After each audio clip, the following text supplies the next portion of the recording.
Hello all MPPSC aspirants. Today we are taking topic about MSP. MSP का full form क्या है? Minimum support price.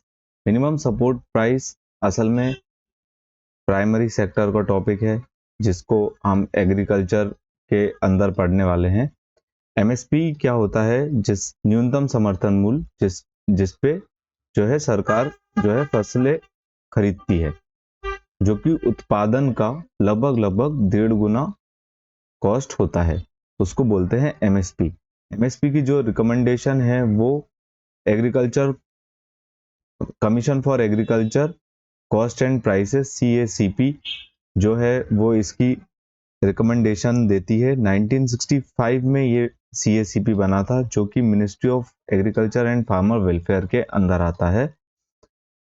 CACP जो recommend करता है MSP, वो नंबर ऑफ क्रॉप्स जो होते हैं वो टोटल 22 क्रॉप्स होते हैं, जिसके अंदर 14 क्रॉप्स जो होते हैं वो खरीफ क्रॉप होते हैं, 6 क्रॉप्स जो होते हैं वो राबी के क्रॉप होते हैं और 2 कमर्शियल क्रॉप होते हैं. जो खरीफ क्रॉप होते हैं वो जून जुलाई के मंथ में बोए जाते हैं और ये हार्वेस्ट किए जाते हैं सितंबर और अक्टूबर के मंथ में.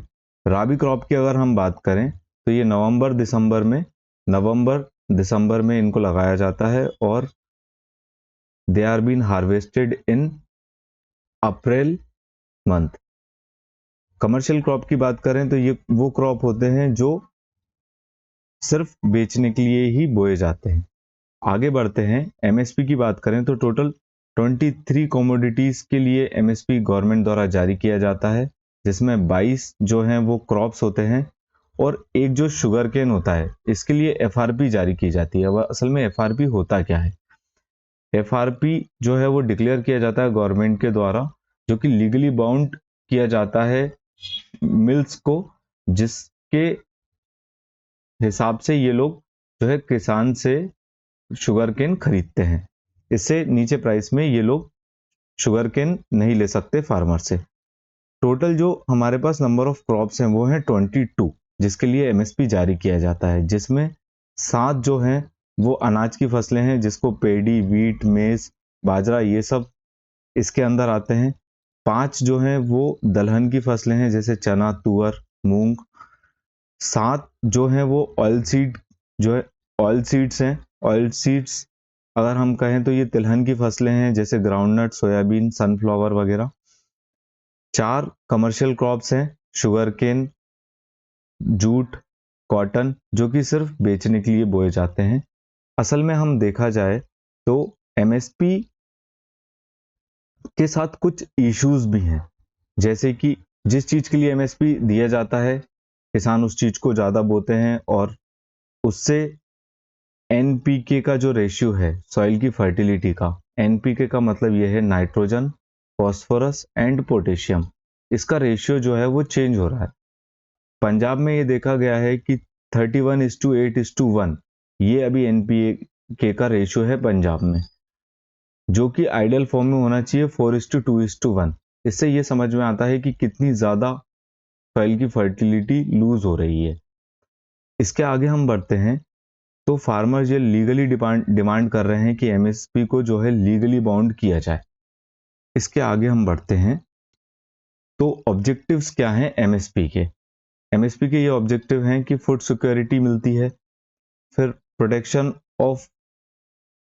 From price drop for farmers, जैसे कि अगर हम देखें प्याज, तो प्याज में कभी 200 रुपये भी किलो हो जाती है, कभी 10 रुपये किलो भी मार्केट में बिकती है. तो ये जो है असल में प्रोटेक्ट करता है फार्मर्स को प्राइस ड्रॉप होने से MSP. ये इंसेंटिवाइज भी करता है डिजायरेबल क्रॉप प्रोडक्शन, कि आपको कौन सा क्रॉप बोना है, क्योंकि असल में जो MSP है वो फसल लगाने से पहले ही गवर्नमेंट के द्वारा जारी कर दिया जाता है, जिससे किसान अपने हिसाब से फसलें लगाते हैं. अब जो MSP है वो कैसे डिटरमाइन किया जाता है, असल में ये कैलकुलेट कैसे किया जाता है MSP. एक मेथड होती है जिसको हम बोलते हैं A2 मेथड. A2 मेथड में किसान जो है फर्टिलाइजर्स, सीड्स, फर्टिलाइजर्स, केमिकल्स, इन सारी चीजों का जो है कॉस्ट निकाला जाता है उसको बोलते हैं A2 मेथड, जिसमें फार्मर्स के पूरे एक्सपेंसेस को निकाला जाता है। अब A2 मेथड में सबसे बड़ी खामी यह है कि इसमें फैमिली लेबर की जो कॉस्ट है वो नहीं जोड़ी गई है, इसलिए दूसरी मेथड बनाई गई A2 प्लस FL मेथड। इसमें अनपेड फैमिली लेबर को भी जोड़ दिया गया। इसके बाद एक और मेथड होती है जिसको हम बोलते हैं C2 मेथड।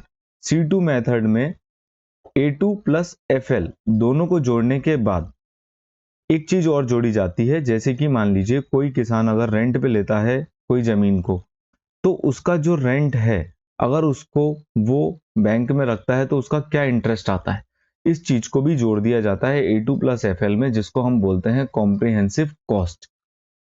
इसके आगे हम बढ़ते हैं तो ये 3 मेथड होती है असल में MSP को कैलकुलेट करने की। इसके आगे हम बढ़ते हैं तो कुछ रिकमेंडेशन दिए हैं कमीशंस ने कि कैसे हम इसको और सुधार कर सकते हैं। जैसे स्वामीनाथन जी का कमीशन है, इन्होंने बोला था कि MSP को जो है वो 50% हायर होना चाहिए कॉस्ट ऑफ प्रोडक्शन के, मतलब इन्होंने बोला था C2 प्लस 50% का फॉर्मूला स्वामीनाथन जी ने दिया था। अशोक दिलवाई कमेटी जो थी, इन्होंने बोला model agriculture land leasing act, जिनके रिकमेंडेशन के बाद आया। इससे टेनेंसी को एंश्योर, मतलब टेनेंसी रिफॉर्म को एंश्योर किया गया। आगे बढ़ते हैं, MSP की कुछ लिमिटेशंस भी हैं, जैसे कि डोमिनेंस ऑफ व्हीट एंड पेडी, ये सबसे ज्यादा मात्रा में होते हैं। और इसके बाद एक इशू ये भी है कि कॉस्ट ऑफ प्रोडक्शन निकालने में बहुत प्रॉब्लम आती है कि बहुत सारे अलग अलग रीजन का अलग अलग कॉस्ट ऑफ प्रोडक्शन है, और MSP ओवरऑल इंडिया के लिए जारी किया जाता है। Decrease in crop diversity decrease हो रही है क्योंकि टोटल 22 क्रॉप्स पे किसानों का ध्यान है लगाने पे, जिस चीज के लिए MSP गवर्नमेंट द्वारा दिया जाता है। इसके आगे जब हम बढ़े तो burden on government for maintaining buffer stock and MSP, ये बफर स्टॉक कहाँ पे इतना सारा अनाज रखना है और MSP को मेंटेन रखना है, MSP जारी करना है, ये सारी चीजों का एक बर्डन भी होता है सरकार के ऊपर। Thanks for watching. ये पूरा हमारा टॉपिक था MSP के ऊपर। आप हमारे चैनल को सब्सक्राइब कर सकते हैं और आपको इन सारे नोट्स की PDF इस टेलीग्राम लिंक पर मिल जाएगी। Please like, share and subscribe to our channel. Thank you.